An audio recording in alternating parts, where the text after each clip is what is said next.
The kingdoms of Amalur, Vinny. Finally! We are in them. Oh, finally we are here. Yeah. This is Reckoning.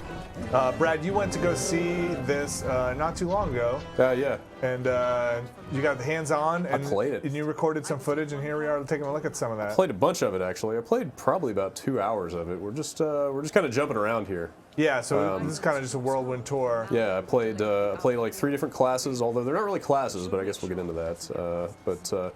They had us start saves that were like 2/3 of the way through the story, actually. So this is the warrior. it was kind of a trial by fire.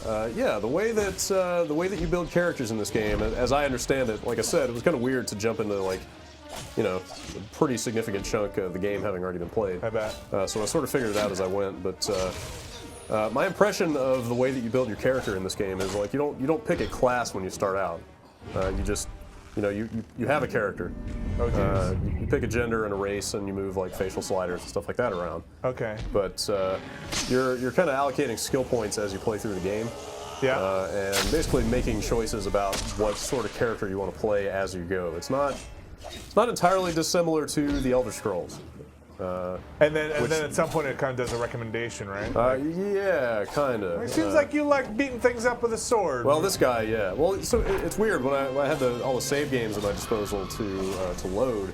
They all had labels like warrior and warlock and stuff on them. So I guess the game does kind of put you into categories based on how you build your guy out. But these are all pre-spec'd. Yeah, these guys are all kind of pre-built in. I'm sure these guys are kind of min-maxed in specific directions, you know? So we're looking at some stuff here, and obviously, first thing off the bat, I'll just say, this is an action game. This is not dice rolling. You are directly controlling. Yeah, well, you definitely, I mean, I'm scrolling through a bunch of weapons and stuff here. You can definitely see damage ratings. But you're dodging directly things. You're not like, yeah, I had a 50% chance to hit you. So here's the valuable thing that I came out of this preview with, was the knowledge of what this game is now. Like, okay. I kept hearing about it. Jeff has played this game a bunch of times, and I was curious, like, what are all the component parts that make up this game? Skill trees. Definitely some skill trees, yeah. So I think these are the only 3. There's might, sorcery, and finesse. And this guy's heavy into might, apparently. Yeah, so this is the warrior guy that I played most of the time that I was there. And yeah, so they've put most of their points into might, so he has just kind of naturally become like a warrior-ish kind of guy. And skill trees. Yeah. So, but, seeing all the different parts of what make this game up, the combat is somewhere between, like, let's say Fable and God of War, does that paint a picture for you? Gotcha. Heavy focus, heavy action, and maybe simplified, like to the buttons. A little bit. Like not that complicated. Well, you're assigning 1 skill per face button. Okay. But there are quick dodges. There are combos, like you can see here. You can do these different combos if you time all your button presses and stuff. So maybe like fluid, like God of War, with so very, combos. Very action oriented, and you can dodge out of the way very easily. You've got a really fast dodge move. You've got all these, I didn't get a whole lot into this stuff, but you've got these twists of fate, and you've got the Destinies that you were looking at a second ago that kind of further define how your character is played. And they're just kind of special things that you'll unlock more of as you go? I think so, yeah. I'm not entirely sure how those are built out. We will find out. What a map. Game's still a couple months off, but your kingdom. Also a map, which is also very similar to the Elder Scrolls. So they've been touting this a lot, but one of the kind of top designers from Oblivion is working on this game. So, don't be super surprised if there is some pretty common elements. It is a large map. It's a large map, and also you can fast travel to any of those locations that you found. So this is kind of cool. Such as this fancy cave. Yeah, with all the moss growing. So we're totally skipping around from between different parts of what I played. This is nice to see some different environments. Yeah, so we were in the main story quest earlier. That was like a siege on a castle, and then this is just a side quest. I was in a little kind of village encampment, whatever, in the forest, and some guy was like, "Hey, you should go kill 10 of these guys in this cave," and I was like, "I can do that." So here we are. So this is some of the main comments. So you got your quick select stuff on the right there, your X, Y, B, and A. Yeah. So you've got primary and secondary weapons on the face buttons on X and Y, and you can chain those into combos, or you can hold I believe it's right bumper to make those face button special abilities active down there. So I had like that ground pound that was doing like the little earthquake thing. Yeah. You can loot guys. And then you can see it increments my quest counter as I kill 10 of these guys. The Jotun. Yes. And loot. You're breaking boxes and stuff like that. Yeah. I'm looting reagents occasionally. Although it's weird, a lot of time when you loot these plants, you don't actually get any reagents out. So I don't know. Oh, if it's really? I don't know if it's like that's like maybe that is a dice roll where you're not actually always guaranteed to get something. Gotcha. Nice, cool door. Yeah, it's kind of neat. So you're running around and you're picking up quests. Does it seem kind of linear, or is it kind of like branch out, do these side quests? Oh wait, let's lockpicking. I was waiting for you to Yeah. Lockpicking, dude. This might look a little familiar. What's the bar going across the top? It's not a bar. I'm moving that slider up there, so that is actually super similar to like Skyrim or whatever, where you're moving that bottom lockpick, and if you feel it's about to break, then you don't want to push that top thing too far. And this is magic lockpicking. This is kind of neat. Yeah, this is dispelling glyphs, which is kind of like a magical lockpick. Yeah, like you said, this was the first time I'd ever seen this, so I was trying to figure it out as I went.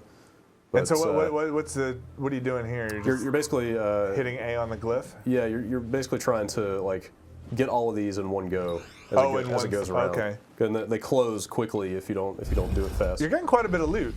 Yeah, it's really loot driven. This is the end of that cave quest that we were in. Okay. Where basically it was like, hey, go here and kill 10 of these things, and that should be it. But right about the time I killed the 10th one, I stumbled on this guy. Guy's got a giant book chained to the floor. That is a hell of a book that he's got there. It's ready to fly away. Can you fly that book later? Oh man, that would be great. Fly the book out of here. Voice acting throughout the entire thing? Yeah, it's super voice acted. Conversation except wheel. Your guy? Like totally BioWare style little conversation wheel down there. But your guy never speaks. Your guy's always silent, but you do see him a lot. Okay. You do get a lot of like reverse shot of him talking to people. And helmets come off? Except not actually talking.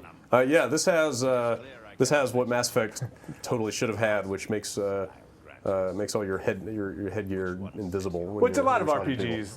I guess that's I guess a lot of usually it's an option, So you're getting like this. They've allied together 43%. Yeah, that's like a little speech check down there. Failed.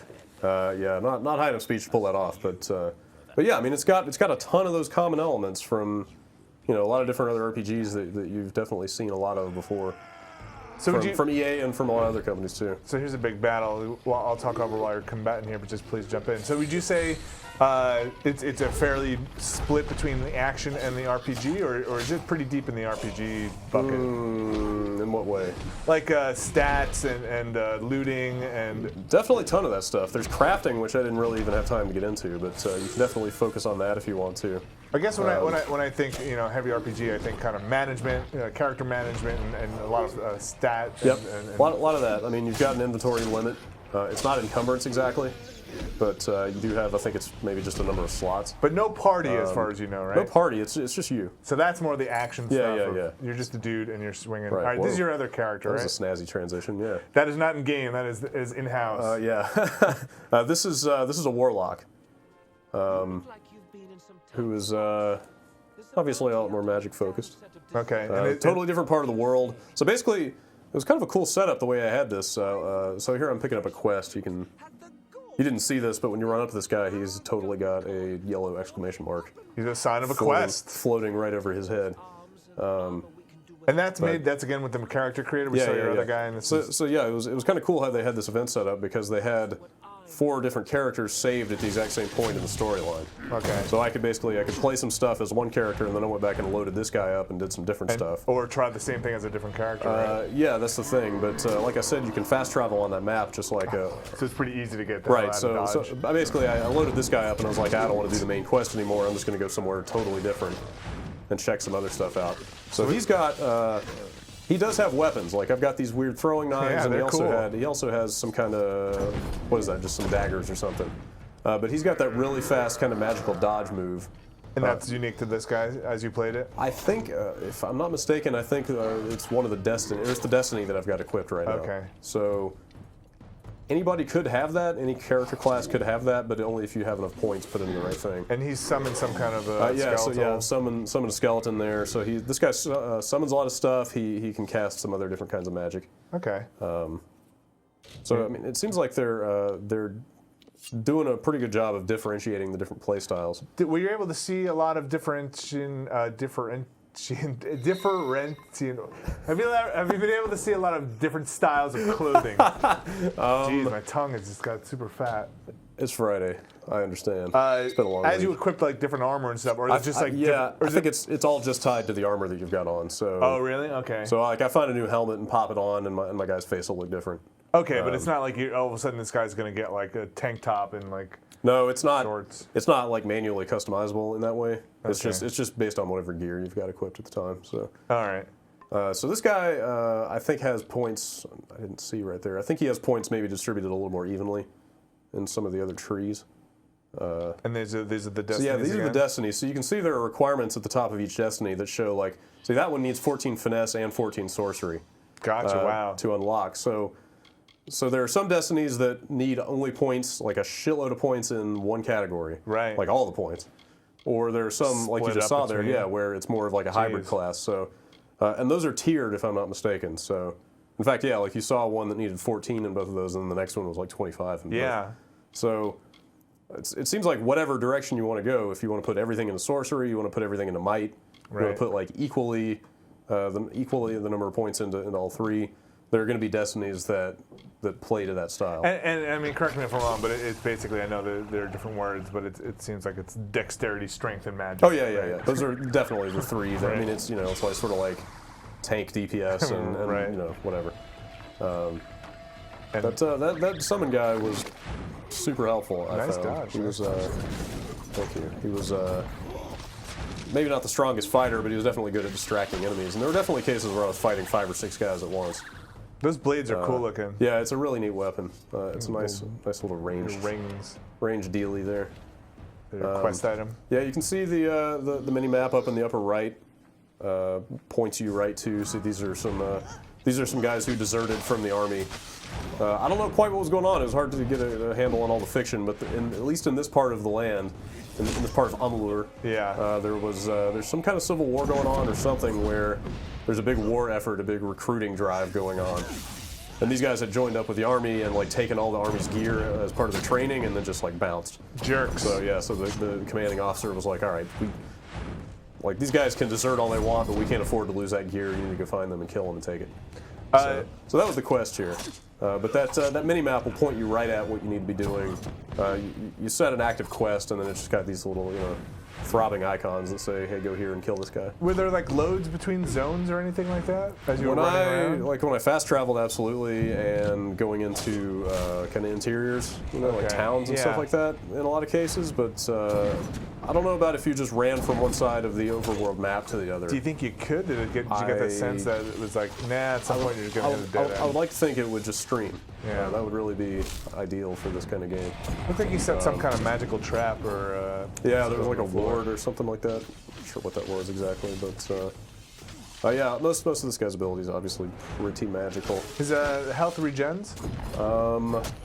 I think maybe very slowly. Okay, Yeah, it looks maybe like it's going up very out of slowly. combat, maybe a little Maybe faster. a little faster. You do have potions that you can actually map the potions to the D-pad. And then finally the ranger. Yeah, so this is more of a thiefy character. She's got a bow, Like thieves. some knives, Some big ears. Yeah. Is that all character created, or do you think you? As far as I know, did you I see didn't. it? I didn't actually go back and start a new character because there was so much to do with these pre-made ones. Okay. But as far as I know, yeah, you can pretty extensively build out how your character looks. Seems like you got a decent amount of dialogue options here, which is Yeah, there's fun. a ton of stuff to talk to guys about. You'll probably sit there forever just going through every Right. option. The guy was buff. That's a big dude. Yeah, Hey, look at the size of his arms. solidly built. Yeah. Yeah, those are pretty big arms for sure. So this guy, I had read this before when we were looking through the footage. He stole basically a smart potion, and smart potion's running out. Yeah, so he's progressively becoming dumber. Becoming a little dumb guy. So I think he wants more smart guy potions Smart juice. as fast as possible. And I don't know if it made it into the footage here, but this is me accepting a quest from that guy. Yeah, that cut ahead there. But the dialogue is, it's like I said. I mean, it feels like there's a lot of different parts from different games in here, kind of making this up. It's gotta like if you were to lower the camera down, it definitely has an MMO vibe to it. Right. There's a lot of stuff that really feels MMO-like in this, but like the dialogue stuff feels very Dragon Age Mass Effect. Like Yeah. those wheels. feel very much like that. Hey, there's no problem taking the best parts of No, of I don't mean games. that in any kind of like derisive way at all. No, it's just it's pretty easy to identify these elements from having played a lot of video games, which we do, right? And kind of see where they came from or what inspired them and how they fit together. With the combat, is definitely something they had been talking up. Yeah, quite a bit. and it is definitely much more of a skill-based combat game than like.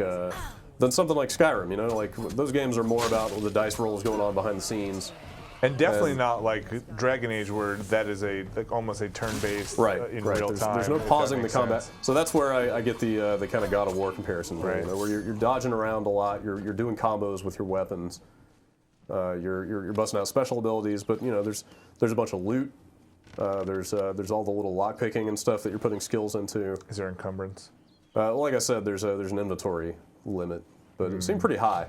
Oh, so it's just number of items. There it is right there. Weight. So yeah, I've got like 34 out of 70 in my inventory here. So I think it maybe is just how many items you can carry. Oh, she's all finesse. Yeah, so this is she's basically like full-on rogue thief style here.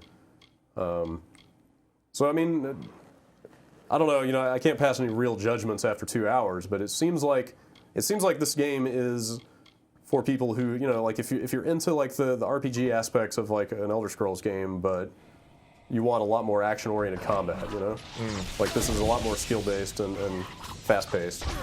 Yeah, I guess it's really hard, as these things always are, to get the sense of the world in depth from kind of just jumping in. Like I know when we went to Dragon Age preview events, and anytime there's an RPG or MMO thing, they drop you in pretty quick and dirty. So that's what I'm kind of curious about. Yeah. And you know, with the pedigree that's kind of involved in the companies, I would hope there is a kind of a deep lore and backstory to a lot of this stuff. Well, you know, they keep acting like they're building up toward a bunch of stuff with this. So you know, this has all got to be going somewhere. I'm sure. There's a strong team involved on all ends of this, and this is supposed to kind of lead up into the forthcoming MMO from 38 or whatever it is. Yeah. Yeah, sure. That seems to be the current theory, although they're not saying a whole lot. About that stuff. I mean, just yet. You're right, and we still assume that game will come out someday. Mum's the word, really. That's what they keep telling us. But this is coming out soon. This is out in February. I look forward to it. I mean, I'm really glad I know how this game is built now, like what it is. You know, here's my quest log. You know, like I said, it's a lot of elements that you're really familiar with. It's just I don't know that all of these specific elements have been combined in exactly this way yet. So that's cool. So yeah, like I said, it's nice to know what this is, and also it made me interested to play more of it. So. And then basically, as far as I mean, again, you're limited time with it, but you're kind of working between strength, magic, and dexterity to build your class, but could be multi-class kind of stuff. But it doesn't seem like it's breaking any new ground in terms of your familiarity with fantasy tropes. Definitely not. You know what? If you want to, that's a sleepy bear. It's a good-looking sleepy bear. It's got a sleepy bear. It's got an art style to it. Yeah, it's got a distinct look. It's neat. It's very colorful. The game is very colorful. But yeah, as far as fancy tropes go, you got them. If you, for instance, wanted to go here? stealth, yeah, and sneak up and maybe sleepy bear, backstab a bear, you are free to do that. Did you get backstab damage? Did you get stealth damage? I think judging by the health bar. I took that bear down pretty quick. Oh, geez. I think I did a significant amount of extra damage to that guy. That's a big wolf. It is, definitely. Why are you such a jerk? That bear didn't even care. Bears don't care. I mean, that was probably a good illustration right there of, like, you know, as opposed to like an Elder Scrolls game where you're bound to take some damage just because you're so slow and clunky. Yeah. This is leaning more toward, you know, like being able to dodge out of the way like that, and like you could get through an entire fight unscathed if your reflexes are good. You're sneaking again. I don't know that it will have quite the role-playing depth of a game like that, although it seems like it's approaching it. But, what's that cinematic? Is that just a one-hit stealth that kill? was like an actual like backstab kill because I was totally in stealth. That's kind of interesting. Yeah, because I'm playing this as that same ranger character who's built in that direction. So you weren't even. I don't think you even had popped your stealth on it. You were just sneaking. Yep. So you're sneaky. These are bad guys, right? That's they they're totally red on your are. map. They totally are. It's got the little eyeball. You know what? They deserve to die. Especially when they got nothing for you to steal. Just kill them. Sorry, lady. But anyway, that's Kingdoms of Amalur Reckoning. What's the date again? February. It's coming out in February of next year. And have they announced the PC for this? Yeah, this is PC, 360 and PS3. Cool. Thanks, Brad. Yep.